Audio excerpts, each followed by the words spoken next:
क्योंकि अगर आपका बेस ही क्लियर नहीं होगा तो आफ्टर आप कॉलेज क्या ही। बच्चे मुझे पसंद करते हैं सिर्फ इसीलिए क्योंकि मैं उनको बाहर का स्टोरी बता रही हूँ ना। पढ़ लिए हैं, अब हमें जॉब नहीं मिल रही, क्यों नहीं मिल रही नाउ आज के टाइम में। आप देखो फैशन इंडस्ट्री 3D हो गया है। Hello everyone, welcome to art box. और मैं आ गया हूँ हमारे नए चैनल, हमारा नया शुरुआत है इस चैनल की। तो इसमें बहुत सारी चीज़ आने वाली है, ट्यूटोरियल से लेके हर चीज़ आएगी जो आपको अपनी आर्ट जर्नी को स्टार्ट करने में या आगे बढ़ने के लिए हेल्प करे। वो सारी चीज़ें मैं कोशिश करूँगा कि इस चैनल के ऊपर डाल सकूँ। तो इसी के साथ मैंने एक नई चीज़ स्टार्ट करी है, ये है हमारा पॉडकास्ट। मैं जो आर्टिस्ट हैं उन लोगों के स्ट्रगल और उनकी स्टोरीज और उनकी सक्सेस, ये सब चीज़ें मैं इसमें बताऊँगा। तो हम लोग उन्हीं से जानेंगे इन सब चीज़ों को। तो ये बहुत अच्छी चीज़ होने वाली है। मैं होप कर रहा हूँ आप लोगों के ज़रूर कुछ ना कुछ काम आए। अगर काम आती है तो मेरे लिए बहुत अच्छी बात है ये। जो आज की जो हमारी गेस्ट है वो फैशन डिज़ाइनर है। उसके फैशन डिज़ाइनिंग के साथ साथ में वो एक बहुत अच्छी आर्टिस्ट भी है।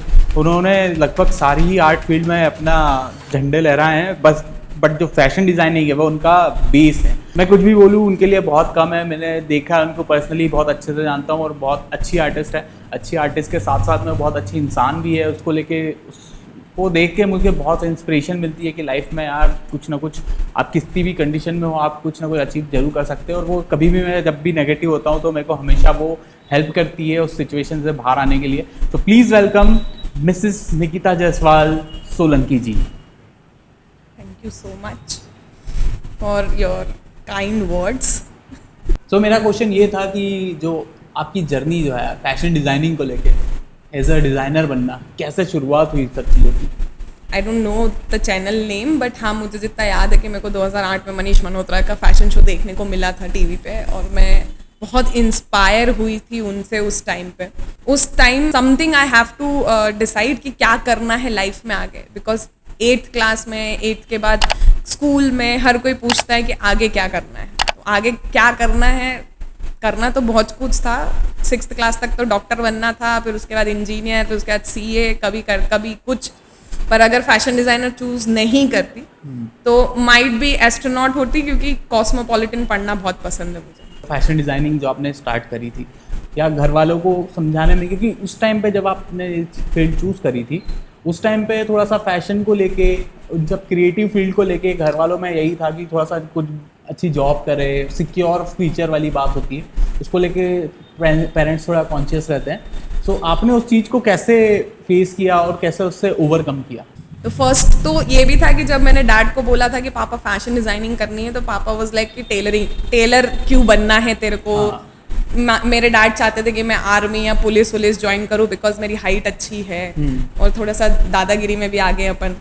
तो उसके चक्कर में थोड़ा सा डैड को लगता था कि नहीं, आर्मी ज्वाइन करनी चाहिए। घर से कोई लड़की, मतलब डैड ने कभी मेरे को लड़की समझा नहीं, हमेशा थोड़ा सा बोल्ड कैरेक्टर वाला ही दिया हुआ है कि घर में सब इसी की चलती है तो ऐसे ही चलेगी। बट 12th में, और एक क्रेडिट तो एक मूवी को भी जाता है कि बहुत सही टाइम पे मूवी रिलीज हुई, 3 इडियट्स। हाँ, इतनी करेक्ट टाइमिंग पे। तो ऐसा था कि 3 इडियट्स में बहुत सारे लोग, बहुत सारे क्रिएटिव लोगों को अपनी, मतलब बहुत सारे लोगों की जिंदगी बदल दी यार 3 इडियट ने। तो 3 इडियट का तो मैं मानता हूँ कि बहुत ज़्यादा रोल रहा है हमारी एज के 90s के बच्चों की दिमाग में, उनकी लाइफस्टाइल में, कि चेंजेस आए हैं। सबसे ज़्यादा बच्चों में नहीं, पेरेंट्स के दिमाग में बहुत सारी चीज़ें आई थी कि हाँ ठीक है, बच्चे जो सोच रहे हैं उनको करने देना चाहिए। मेरे को ऐसा लगता है कि स्पेशली मेरे डैड के दिमाग में बहुत अच्छा इम्पैक्ट डाला था उसने। तो हमारे खानदान में कभी किसी ने ये वर्ड सुने भी नहीं थे कि फैशन डिज़ाइनिंग क्या होता है, एनिमेशन क्या होता है, और होटल मैनेजमेंट में क्या होता है। किसी ने वर्ड नहीं सुने थे, और वो डैड ने करने दिया सब सारे चीज़ों से अगेंस्ट होने के बाद।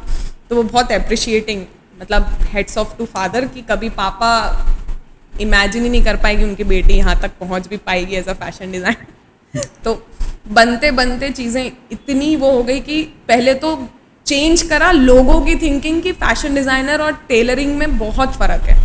ये चीज़ बदलने में बहुत टाइम लग जाता है किसी भी fashion designer.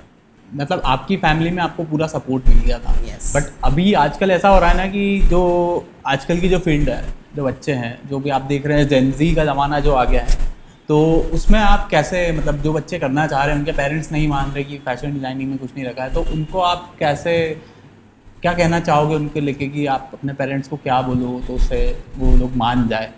I don't think so कि कभी पेरेंट्स मानेंगे ही नहीं। आप लड़के हो या लड़की हो, सीधा सा फंडा ये है कि आपके पेरेंट्स चाहते हैं कि आप है ना कभी भी गरीबी में ना जियो, या कभी भी आपको पैसों की मतलब ज़रूरत हो और आप हमसे मांग ना पाओ, ऐसा वाला सीन होता है। पेरेंट्स चाहते हैं कि उनके बच्चे हमेशा खुश रहें। आजकल जो ट्रेंड है पहले जैसे जो चेंज हो रहे हैं, है ना, तो आप अपने इंडियन रूट्स को कैसे मेंटेन करते हैं और साथ में जो रिलेवेंट कैसे रहते हैं उसको लेके? रूट्स तो of course the word is roots, कभी भी आप अपने कल्चर को छोड़ नहीं सकते। तो फैशन इंडस्ट्री में जो रूट है फैशन का, वो हमेशा ना बहुत अहम पार्ट है। आप इंडियन डिज़ाइनर हो और आप अपने रूट से जुड़े हुए हो ना, तो उसका जो इम्पैक्ट इंटरनेशनली जो पड़ता है ना, वो बहुत इम्प्रेसिव होता है। तो इंडियन जो फैशन है अभी जो चल रहा है वो इंडियन हैंडलूम जो है उसके चार्म को ख़त्म कर रहा है। काइंड समवेयर कर रहा है कि चार्म को ख़त्म कर रहा है, बट अभी बहुत सारे ऐसे डिज़ाइनर्स हैं जिन लोगों ने इंडियन हैंडलूम्स को प्रमोट किया है। किसी चीज़ को फ्लो में लेके आना उसको टाइम लगता है। ऑफकोर्स अपन चरखे वाले लोग हैं कि गांधी जी ने चरखे से खादी बनाया था। सो आपको लगता है सस्टेनेबल फैब्रिक इसका सॉल्यूशन है या फिर एक ये मार्केटिंग गिमिक है? सस्टेनेबिलिटी, मेरे लिए सस्टेनेबिलिटी तो पहली बात तो हैंडलूम्स उसमें काउंट ही नहीं होता है। हैंडलूम अलग ही है। इंटरनेशनली देखा जाए तो world wide second most polluted industry है फैशन। अच्छा। फैशन इतनी तेज़ी से बढ़ रहा है कि लोगों के पास जगह नहीं है कि वो गारमेंट जो अपन यूज़ करके फेंक रहे हैं उसका रीयूज़ हो कैसे रहा है। तो इतने सारे अलग अलग डिज़ाइनर्स हैं जो इस पूरे प्रॉब्लम्स का सॉल्यूशन लेके आ रहे हैं। सो अभी तक का मेरा एक्सपीरियंस रहा है चीज़ों को लेके कि जब मैं 12th किया था तो उसके बाद है ना मेरे पास गाइडेंस नहीं था। मतलब इवन मेरे पास तो 10th के बाद ही गाइडेंस नहीं था। वो तो दोस्तों ने सबने सब्जेक्ट सिलेक्ट किया मैथ साइंस, तो मैंने भी मैथ साइंस ले लिया। तो अब क्या सोचते हो, क्या बोलना चाहोगे उनसे कि आपको किस हिसाब से अपनी फील्ड को चूज़ करना चाहिए, स्पेशली फॉर फैशन डिज़ाइनिंग? तो फैशन डिज़ाइनिंग चूज़ करा है अगर आपने, आप 10th में हो या आप 12th में हो। फर्स्ट तो अगर आप 10th में हो तो प्लीज़ अपना ग्रेजुएशन कंप्लीट करो, 12th तक का क्लासेस कंप्लीट करो। और अगर सब्जेक्ट ऑप्शनल है, आप जिस भी सिटी में रहते हो और सब्जेक्ट ऑप्शनल है कि आपके पास आर्ट्स ले सकते हो 11th-12th में, तो आर्ट्स लो, डेफिनेटली आर्ट्स लो। फिर उसके बाद डिसाइड करो कि आपको फाइन आर्ट्स करना है, आपको फैशन करना है, एनिमेशन करना है, ग्राफिक करना है, whatever you want to. क्योंकि आर्ट्स एक बार बेस क्लियर हो जाता है ना, तो आगे जाके बहुत सारी चीज़ें और क्लियर हो जाती है। पर after 12th you are thinking कि मुझे फैशन डिज़ाइनिंग करना चाहिए, तो सर्च करो आपके सराउंडिंग, एक तो आपके पॉकेट के भी, और आपके सराउंडिंग कौन सा इंस्टीट्यूट आपको बेस्ट एजुकेशन दे रहा है। जैसे आज के टाइम पे ना बहुत, आप जहाँ पे भी आप जॉब अप्लाई करोगे वहाँ पे स्पेसिफिकली लिखा हुआ है कि मुझे निफ्ट वाले पर्सन चाहिए या निड वाले चाहिए या अदर इंस्टीट्यूट। 3 ही इंस्टीट्यूट है जिसका सबसे ज़्यादा इन्फ्लुएंस है फैशन इंडस्ट्री में, दैट इज़ निफ्ट, निड और पर्ल। पर मुझे नहीं ऐसा लगता है कि आप निफ्ट, निड और पर्ल से ही पढ़ोगे तभी आप एक अच्छे फैशन डिज़ाइनर बन पाओगे। उन तीनों कॉलेज का क्राइटेरिया ही अलग है, बच्चों को पढ़ाने का ही क्राइटेरिया बहुत अलग है। बट अगर आपका पॉकेट इतना फ्रेंडली ही नहीं है, आप चाह रहे हो, आपके घर वाले नहीं चाह रहे हैं कि आप अपने आप से दूर रखें, आप नियर बाय आप कॉलेज सर्च करो कि सबसे बेस्ट एजुकेशन कौन दे रहा है। क्योंकि अगर आपका बेस ही क्लियर नहीं होगा तो आफ्टर आप कॉलेज क्या ही कर लोगे, आपको लगेगा कि हमारे कॉलेज वाला ने हमको कुछ पढ़ाया ही नहीं। तो इसको कैसे बच्चे वो करें? सपोज मैं 12th में पास आउट किया हूँ, मेरे को क्या चीज़ डिफाइन करना पड़ेगी कि मेरे को एक फैशन डिज़ाइनर बनना है? एंड बेस्ट इंस्टीट्यूट आपको एक पूरा कॉम्बो बना के प्रेजेंट करता है। आप 3 साल पढ़ो, 4 साल पढ़ो, 2 साल पढ़ो, 1 साल पढ़ो, आपके ऊपर डिपेंड करता है कि आपको बनना क्या है। 12th के बाद आप डायरेक्ट कॉलेज मत सर्च करो, पहले ये सर्च करो कि फैशन डिज़ाइनिंग में होता क्या क्या है, आपको किस किस क्राइटेरिया से जाना पड़ेगा। पढ़ते पढ़ते में आपका बेस ऑलरेडी क्लियर हो जाएगा, तो तब जाके आप एजुकेशन अच्छा सर्च कर पाओगे कि कौन से कॉलेज में क्या आपके चेक लिस्ट में से क्या क्या चीज़ें प्रोवाइड हो रही है और क्या क्या चीज़ें प्रोवाइड नहीं हो रही है। फर्स्ट ऑफ ऑल 2 चीज़ जो मैं क्लियर करूँगी कि पहली बात तो कोई भी कॉलेज आपका सिर्फ बेस क्लियर करता है, आपको एकदम एक्स्ट्रा ऑर्डिनरी के निकलते से ही आपको डिज़ाइनर हायर करने के लिए मरे जा रहे हैं, वो नहीं होता है। आपका सेल्फ स्टडी, आपका नॉलेज, आपकी क्रिएटिविटी, ये तीनों चीज़ें बहुत इंपॉर्टेंट है एट द सेम टाइम। और एक और चीज़ जो बच्चों के दिमाग में हमेशा आती है कि फैशन डिज़ाइनिंग में पढ़ना नहीं पड़ता है, सबसे ज़्यादा पढ़ना पड़ता है किसी भी आर्ट फील्ड में। अभी क्या ट्रेंड में चल रहा है और क्या ट्रेंड से ख़त्म हो गया है, इवन हिस्ट्री से लेके अभी तक रोज़ आपको पढ़ना है। तो आपके टाइम पे भी वैसे ही सब चीज़ें थी, मतलब जो एजुकेशन जो सिस्टम था, जो पढ़ाई का कॉन्टेक्स्ट था, वो सब चीज़ें सेम है या कुछ अभी डिफरेंस आया है चीज़ों को लेके? मुझे नहीं लगता कि कोई चेंजेस आया है। तो एजुकेशन सिस्टम कुछ बदला नहीं है, एकेडमिक्स जो चलता हुआ आ रहा है वही चलता हुआ आ रहा है। तो चेंज होने के लिए एजुकेशन सिस्टम को भी थोड़ा सा चेंज होना पड़ेगा। फॉर एग्जाम्पल मुझे ही ले लो, मैं 8 साल काम करी, 8 साल में मैंने बच्चों को एज अ फ्रीलांसर मैंने गाइड करा है। तो बच्चे मुझे पसंद करते हैं सिर्फ इसीलिए क्योंकि मैं उनको बाहर का स्टोरी बता रही हूँ कि बाहर ऐसी चीज़ें होती हैं, या उनका पोर्टफोलियो उस हिसाब से बनाती हूँ कि अभी जो तुम बना रहे हो ग्रेजुएटिंग पोर्टफोलियो, 6 इलस्ट्रेशन बनाना, एक थीम पे डिसाइड करना, गारमेंट बनाना, ये सब कर रहे हैं, तुम क्या कर रहे हो? और मेरा क्राइटेरिया हमेशा ये रहता है कि ऑफ कोर्स आप एक थीम पे चीज़ें बना रहे हो, आप पोर्टफोलियो बना रहे हो, जितना क्रिएटिव तुम अभी दिखा पाओगे आफ्टर ज्वाइनिंग कहीं नहीं दिखा पाओगे, क्योंकि तब तो आप जिसके अंडर काम कर रहे हो आपके उसके माइंड के हिसाब से काम करना पड़ेगा। तो मेरे लिए जो क्राइटेरिया है बस वही है कि आप ऐसे लोगों को वो करो कि जिनको इंडस्ट्री का नॉलेज हो कि इंडस्ट्री में क्या चल रहा है, वही बच्चों को हर रोज ग्रो कर पाएंगे। ये सब चीज़ें तो आपने बताई, बट ऐसी फैकल्टी मिलना भी बहुत मुश्किल वाली बात है। ऐसा कुछ नहीं है, किसी भी मेरे को पढ़ाना पसंद नहीं था, मेरे को literally I am not a good teacher, but कभी कभी क्या होता है ना कि आपको ऐसा लगता है कि यार आपके पास ऐसे लोग आते हैं जो आपको बोलते हैं कि निकिता मैम हम लोग है ना पढ़ लिए हैं, अब हमें जॉब नहीं मिल रही। क्यों नहीं मिल रही? जब आप उनका बैक वर्क देखते हो तो आपको लगता है यार ये तो 2016-17 के हिसाब से काम करके लेके आए हैं, तो 2024, 25, 23 में ये कैसे स्टैंड कर पाएंगे? उनको गाइड करना कि यार चीज़ें चल रही है, तो क्लासेस चलती हैं, आप ऑनलाइन ज्वाइन करो, आप जैसे आपको ज्वाइन करना है, या नए लोगों से मिलो, पता करो कि एक्चुअली में इंडस्ट्री में क्या चल रहा है, अपडेट रखो अपने आप को। जैसे हम चलते थे ट्रेडिशनल वे में, ये चल रहा है कोरल फोटोशॉप और एआई चलता था, एडोब इलस्ट्रेटर वो चलता था। नाउ आज के टाइम में आप देखो फैशन इंडस्ट्री 3D हो गया है, फैशन इंडस्ट्री ही 3D हो गया, मतलब एक वर्चुअल फैशन शो बना सकते हो। तो वर्चुअल फैशन शो कैसे बनेगा? आपको सीखना पड़ेगा क्लो 3D। क्लो 3D क्या है, आप थोड़ा सा गाइड करेंगे? क्लो 3D एक्चुअली में इन दी लॉकडाउन, मतलब क्लो 3D बहुत पुराना सॉफ्टवेयर है, I don't have so much time कि जो डिज़ाइन में इमेजिन कर रही हूँ उस कलेक्शन का ओवरव्यू आखिरी में डिज़ाइनर या जहाँ पे भी अप्लाई कर रहे हो वो कैसे पता चलेगा कि आपने स्केच तो कर लिया बट आपको पता ही नहीं कि वो गारमेंट स्टिच कैसे होगा। तो जो सॉफ्टवेयर है क्लो 3D वो पूरा आपको वो क्राइटेरिया दे रहा है कि आप ड्राफ्ट बनाओ, ड्राफ्ट के बाद आप उसको पूरा डमी पे या मॉडल जो भी अवतार वहाँ पे है आप अवतार में उसको फिट कराओ, एंड देन आप उसको पूरा रनवे कराओ कि आपको लाइट्स क्या चाहिए, बैकग्राउंड्स क्या चाहिए, एवरीथिंग। मतलब आप एक अपना खुद का वर्चुअल फैशन शो बना रहे।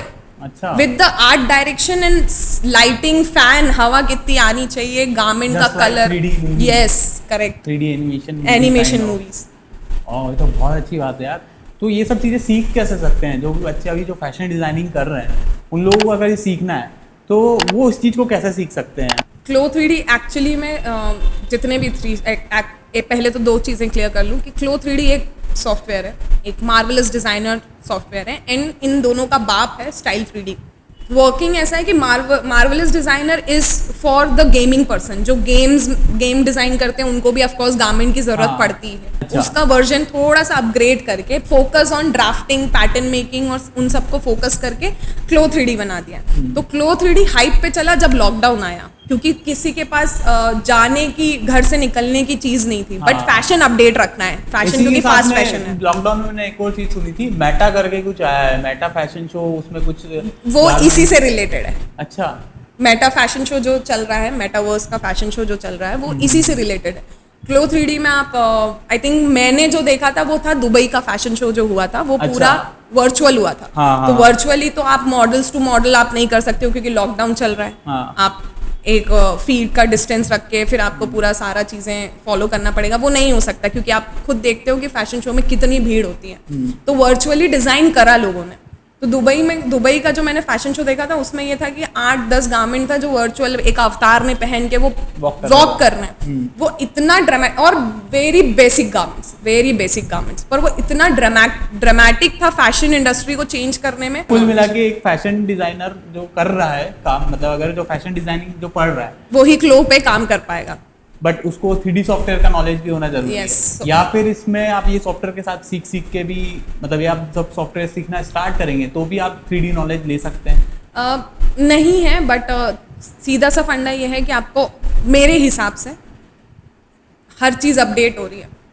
अगर फ़ोन अपडेट हो रहा है तो इंसान क्यों नहीं अपडेट हो रहा है? तो आप अगर अपडेट करोगे आपकी लाइफ में तो वो आपके लिए अच्छा है। आप कम से कम अपने रेज्यूमे CV में लिख पाओगे कि हाँ मुझे ये सारी चीज़ें आती हैं। तो अगर सॉफ्टवेयर आपको आता है, आप कोरल इज वेरी बेसिक। मेरे को नहीं लगता कि इंडिया के अलावा कहीं कोई कोरल यूज भी कर रहा होगा।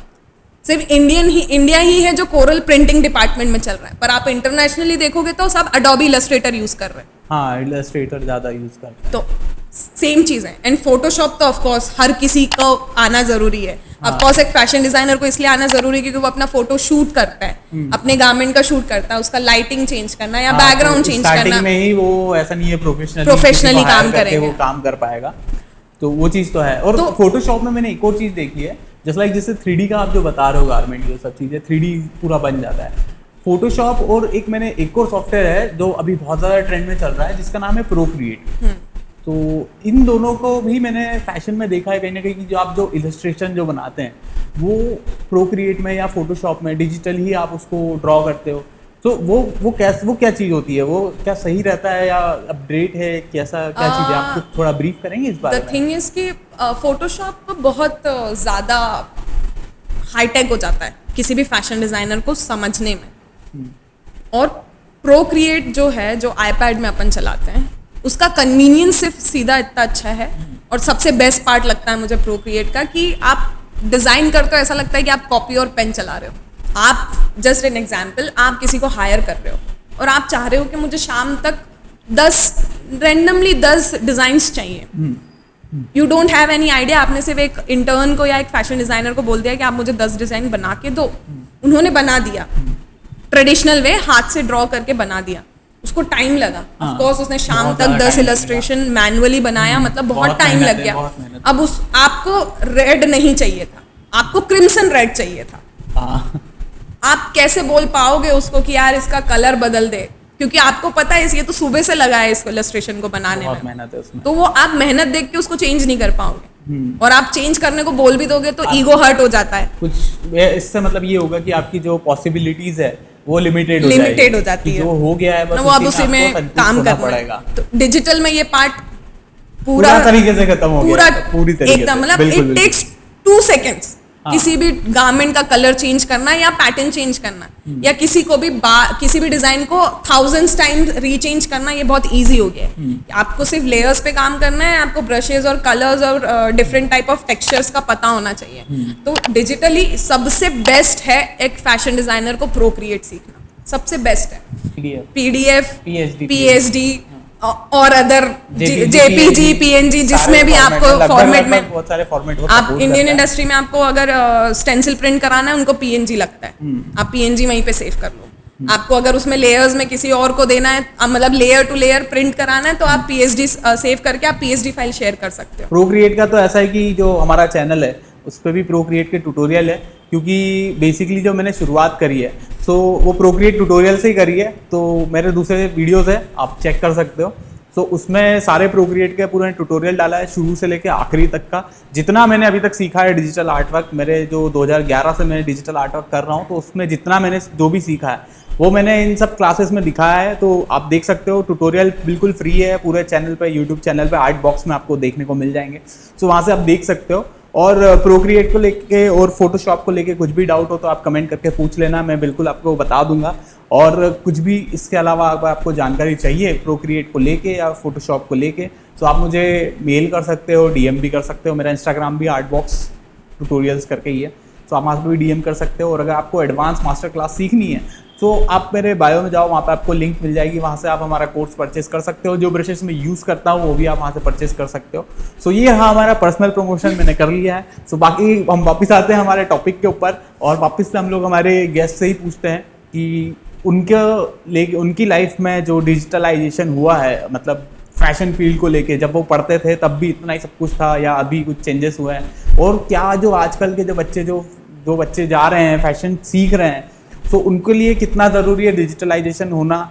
और मैं ट्रेडिशनल आर्ट की बिल्कुल भी इंसल्ट नहीं कर रहा हूँ, क्योंकि मेरे को पता है मैं भी डिजिटल से पहले ट्रेडिशनल बनाता था, आज भी मैं ट्रेडिशनल आर्ट वर्क बनाता हूँ। मैं पेंसिल और स्केचबुक हमेशा मेरे साथ कैरी करता हूँ, और जब भी मुझे टाइम मिलता है तो मैं स्केच ज़रूर करता हूँ। तो ये बहुत ज़्यादा ज़रूरी है। आप डिजिटली सब चीज़ें कर लोगे, वो आपके कन्वीनियंस के लिए, आपके क्लाइंटेशन के लिए बहुत अच्छी चीज़ है, लेकिन एज एन आर्टिस्ट आपको ट्रेडिशनल वे पे ही टिके रहना बहुत ज़्यादा ज़रूरी है। आपको ट्रेडिशनल वे से ही आपका डिजिटल काम बहुत अच्छा हो जाएगा। जब आप डिजिटल पे अच्छा होना चाहते हो तो आपको ट्रेडिशनल पे बहुत अच्छा होना ज़रूरी है। आपको स्ट्रोक्स जो है रियल टाइम में, रियल वर्ल्ड में कैसे स्ट्रोक्स होते हैं, वो सब चीज़ें आप जब तक आपको नहीं पता है तब तक आप डिजिटल में उतना नहीं कर पाओगे। आप कर भी लोगे तो उसका फील नहीं रहेगा, उस आर्टवर्क को मैं कहूँगा कि उसमें कुछ फील नहीं रहेगा।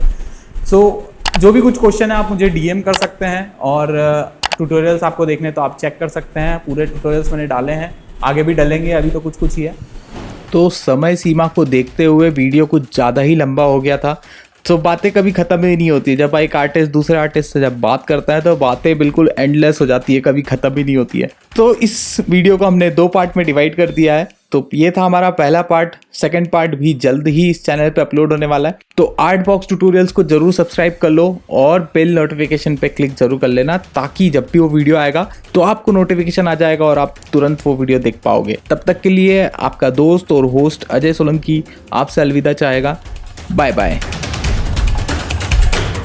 I don't ever slow up, no I don't take shit, I got no